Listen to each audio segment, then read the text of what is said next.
Bonjour, bienvenue à la recette de septembre. Aujourd'hui, c'est une recette estivale rapide et qui vous fait utiliser la polenta que vous n'êtes peut-être pas familier avec, semoule de maïs ou maïs moulu, dépendamment des cultures.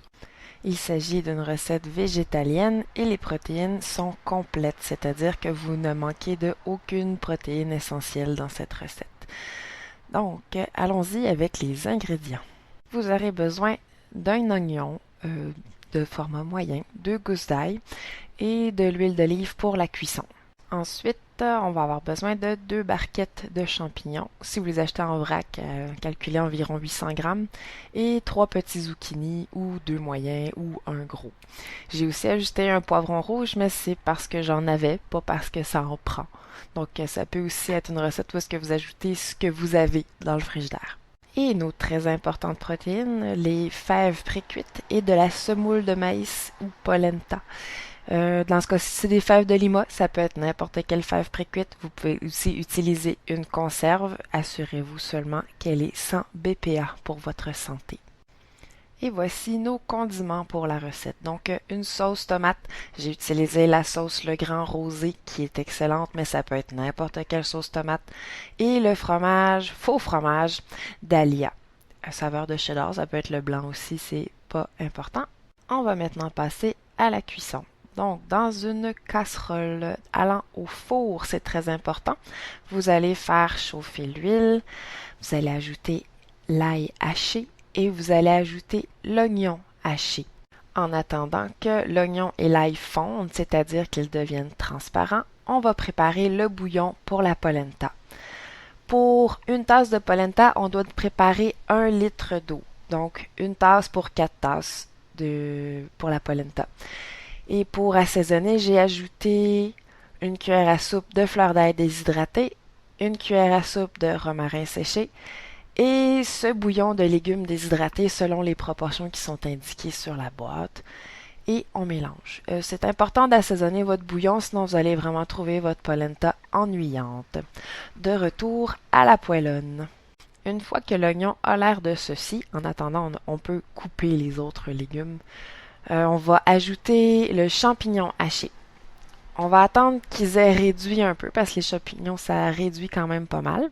Une fois que c'est fait, on va ajouter les zucchini et les autres légumes. Pourquoi le champignon en premier? Parce que si on ajoute les autres avant, ils vont dégager beaucoup d'eau puis ça va empêcher une cuisson efficace des champignons. On va mélanger le tout. On va saler, poivrer. On va ajouter les fèves quand on trouve que les légumes sont suffisamment cuits. Les fèves sont déjà cuites, donc on veut seulement les réchauffer, mais encore, c'est pas nécessaire. Ensuite, on ajoute la sauce et on va mélanger. Une fois que c'est bien mélangé, on va saupoudrer. On va arrêter le feu d'un et on va saupoudrer de fromage. Le dahlia, j'en mettrai pas beaucoup.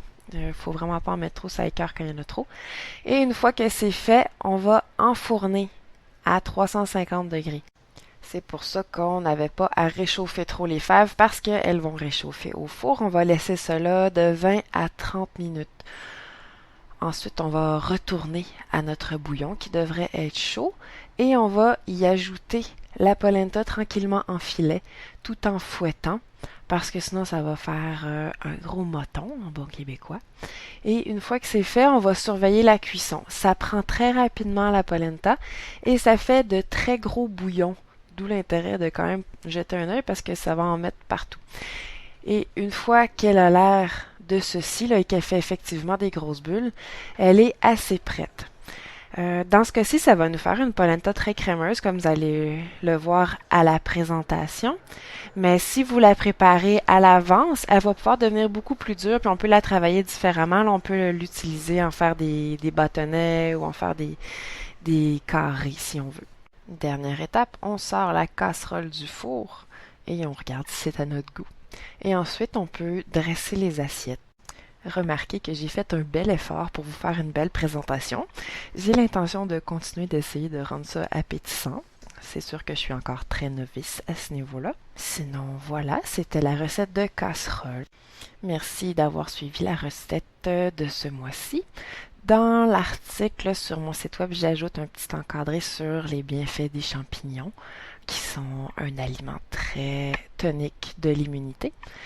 Donc, merci d'avoir suivi cette fois-ci. J'espère que vous reviendrez écouter mes vidéos. À la prochaine!